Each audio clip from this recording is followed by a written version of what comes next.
Hey, what's up? PizzaLovingNerd here. Time is ticking, and yet I still haven't been able to come up with a joke for this intro. But I need to get this video out, so you read the title. This is a PineTime review. Let's get to it.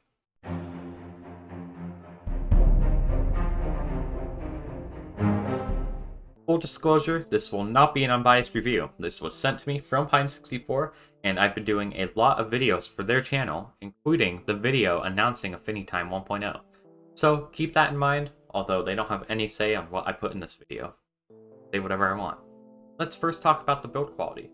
The watch itself is made of a mix of aluminum and plastic, with the sides being made of aluminum and the back being made of plastic. But the plastic is cool to the touch and overall feels very good. The watch band of the PineTime does the job, but isn't my favorite in terms of texture and how it feels. Luckily, it does support standard 20mm watch bands, so you can swap it out for something that you like better if you are not a huge fan of the watch band. Back to the watch itself, the watch has a glass IPS 240 by 240 screen. Not the highest resolution in the world, as you can definitely see each pixel, even if you don't look that hard. However, it isn't bad considering the price point of this watch at only $25. The brightness is a little bit hard to see in the sun, but you can still see it, just not very well. And you can see it perfectly indoors with the brightness. It would be nice to see an OLED screen, just because every time you turn the watch on, you can see the backlight on when most of the display is supposed to be black, but that doesn't affect the functionality of the watch at all, so I think that's okay. The default software on it is amazing. It's called AffiniTime, and it's one of 3 OSs that are fully usable right now. A common misconception is that this smartwatch runs Linux. However, this does not run Linux.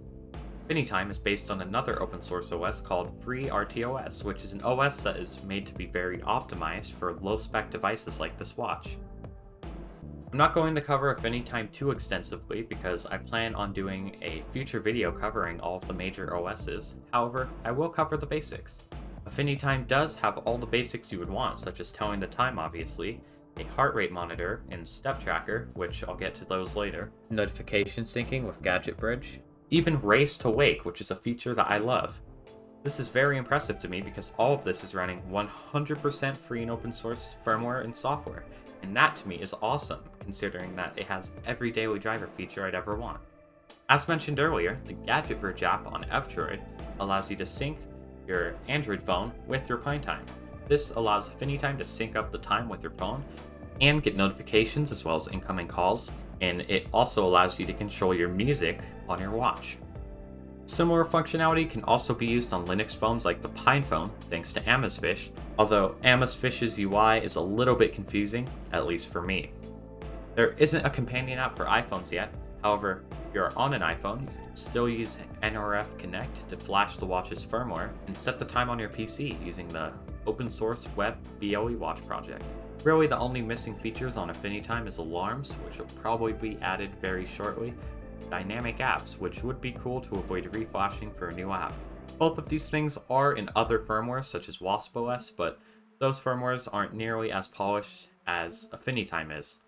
Again, I will cover all the firmwares in another video pretty soon, but this is just a review of the watch and not the firmwares. One thing AffiniTime does have is a heart rate monitor. This is off by default, but can be turned on in the heart rate app. It's a nice addition. I wouldn't use this for anything medically important, but I used it for my online PE class, and you could use it for fitness tracking.